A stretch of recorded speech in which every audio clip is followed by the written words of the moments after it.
नमस्कार, मैं हूं अमन कुमार। आप देख रहे वतन की आवाज़। एक तरफ किसानों के आंदोलन और कई तरह के आंदोलन चल रहे हैं और ऐसे ही बताया किसानों के आंदोलन को अर्बन नक्सल ने हायर कर लिया। अब क्या कर लिया तो बात की बात है, लेकिन हम आज जो यहाँ पर बैठे हैं रेहड़ी पटरी संचालक एसोसिएशन के दफ्तर है और यहाँ पर मेरे साथ हैं श्याम किशोर गुप्ता जी हैं।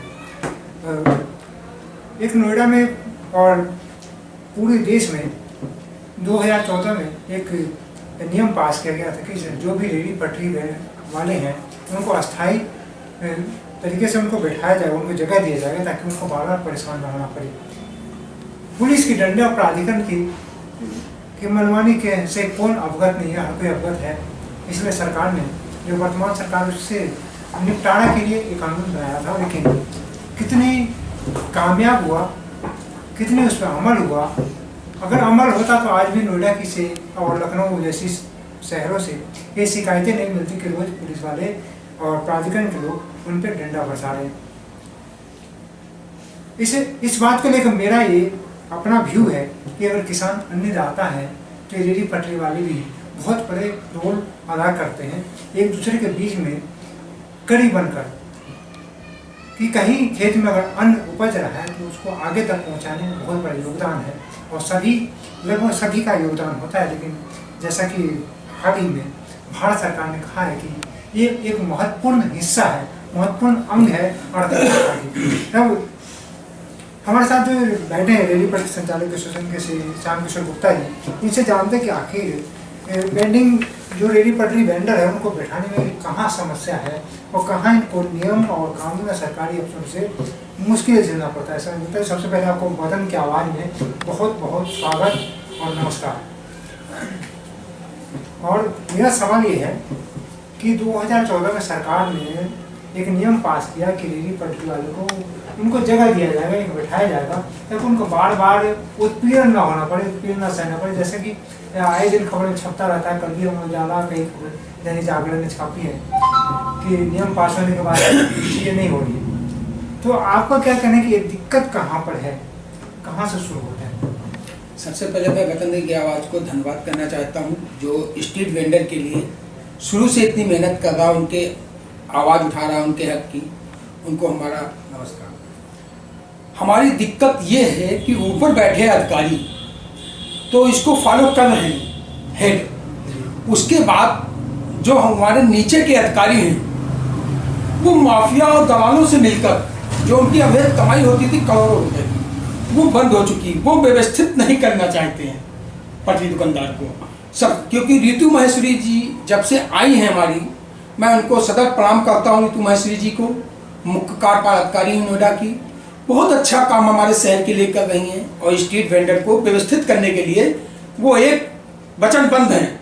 लेकिन हमारे नीचे जो अधिकारी जैसे हमारे इंदु प्रकाश जी हैं समान प्रशासन के, लक्ष्मी नारायण हैं, तो अगर वहाँ कोई जाता है तो कहते हैं कि सर्किल में जाओ, सर्किल वाले कहते हैं वहाँ जाओ, वो उसी में घूमता रहता है। और समान प्रशासन में इस वक्त माफियाओं का जमोड़ा है। वेंडिंग जोन वहीं बन रहे हैं जहाँ पर उनकी सेटिंग है अधिकारियों से, उन्हीं लोगों को सेट किया जा रहा है। तो हमारा मानना है कि हम लोगों को पुलिस द्वारा और प्राधिकरण के निचले कर्मचारी सर्किल ऑफिसर द्वारा सबसे ज़्यादा उत्पीड़ित किया जा रहा है। जबकि हमारा एक्ट ये कहता है कि धारा 3, जब तक आखिरी वेंडर को व्यवस्थित ना कर दिया जाए तब तक उसको हासमेट नहीं किया जाएगा। लेकिन ऐसा ना होकर कभी कभी पुलिस वाले हमारे वेंडर को पीसीआर में बैठा लेते हैं, घुमाते हैं, गाली देते हैं, 1 घंटे बाद छोड़ते हैं, उनसे पैसे की मांग होती है। जैसे अभी सेक्टर 16 में 3 दिन पहले हुआ, तो एक हमारे वहाँ पर 36,189 हमारे रेहड़ी पटरी एसोसिएशन के सदस्य भी हैं, उनका ऑर्डर भी माननीय न्यायालय से है 1000 आदमी का, उनको चौकी इंचार्ज सेक्टर 19 के बैठा लिया, पीसीआर में घुमाया, 1 घंटा गाली दिया, फिर हमारी उनसे फोन पे वार्तालाप भाई, उसके बाद उन्होंने कुछ नहीं कहा।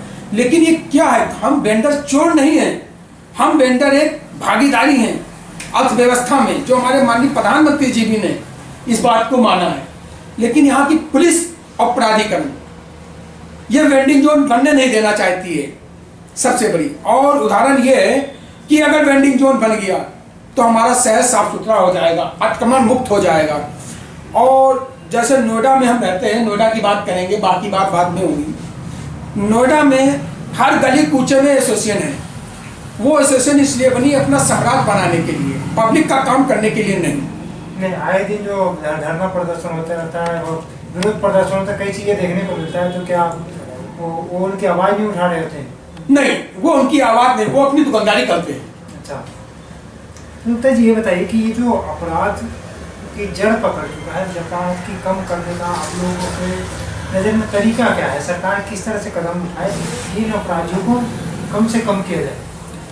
देखिए, ये तो खैर कभी नहीं हो सकता है, उसे इसलिए नहीं हो सकता है कि हमारे सरकार जो बनी है हमारी 2017 में, हमारे योगी जी ने पहला भाषण यही दिया था कि कोई खुंचा वाला, कोई पटरी दुकानदार उजाड़ा नहीं जाएगा, व्यवस्थित किया जाएगा। यहाँ पर क्या है कि अधिकतर हमारे सांसद भय, विधायक भय उत्तर प्रदेश में, इनके प्रतिनिधि क्या है, वो इलाके बांट लेते हैं। अच्छा, कि ये इलाका हमारा, यहाँ तक हम पटरी दुकानदार से उगाई करेंगे, यहाँ पर तुम करोगे। और ये मैं ऐसे नहीं कह रहा हूँ, ये मेरे पास सबूत है। अच्छा, मैं इसका सबूत दे सकता हूँ। तो यहाँ मालूम ये है कि नोएडा ऐसे शहर में पटरी दुकानदार इसलिए व्यवस्थित नहीं हो पा रहा है। हमारी मुख्य कार्यपालक अधिकारी बहुत मेहनत कर रही है पटरी दुकानदार के लिए, लेकिन राजनीतिक घुस गई। वो अपने अपने आदमियों को सेट करने लगे हुए हैं। जैसे आप सेक्टर 18 ले लीजिए, हम नाम तो नहीं लेंगे, लेकिन ये बता रहे हैं कि हमारे एक प्रतिनिधि हैं, उनका पूरी सत्य छाया है उन पर, और हमारे समान प्रशासन में बैठे वरिष्ठ अधिकारी उनका साथ दे रहे हैं। मैं तो यहाँ तक कहता हूँ कि सुप्रीम कोर्ट ने वो क्या नाम उसका होता है, जमात की जांच का, वो बंद कर दिया। तो आप कॉल डिटेल निकाल लीजिए, कॉल डिटेल से मालूम हो जाएगा। अधिकारियों की कॉल डिटेल निकाल लें तो मालूम कौन माफिया, कौन नेता का फोन आया है, किस टाइम में वो क्या हुआ है, सारा मामला सामने आ जाएगा। लेकिन अधिकारियों को बहुत मोटा पैसा नोएडा में वेंडिंग जोन में मिल रहा है, और इसका सीधा से मैं नाम लूंगा उनका, लक्ष्मी नारायण और इंदु प्रकाश जी। अब आप जैसे एक खबर अभी आप लोगों ने चलाई भी थी, सेक्टर 50 में एक फर्जी लाइसेंस बना था, आपने खबर भी चलाई थी। उस लाइसेंस का वाले को वहां व्यवस्थित करने के लिए इंदु प्रकाश जी पूरी जोर लगा रहे हैं, और उसको व्यवस्थित भी कर देंगे। और उसके खिलाफ आज तक अभी कोई अधिकारी ने एफआईआर नहीं कराई।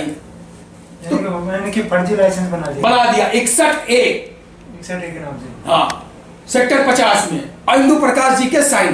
तो ये क्या है? यानी कि यहाँ पर इनका कहना है अधिकारियों के फर्जी साइन भी किए जाते हैं। नहीं, खुद अधिकारी ने किया। अच्छा, खुद अधिकारी, हाँ, फर्जी साइन करके फर्जी वेंडर वहाँ पे व्यवस्थित कर दिया गया, जबकि 60 लोगों का वहाँ पे डरा हुआ। तो 61 आदमी आ कैसे गया लाइसेंस?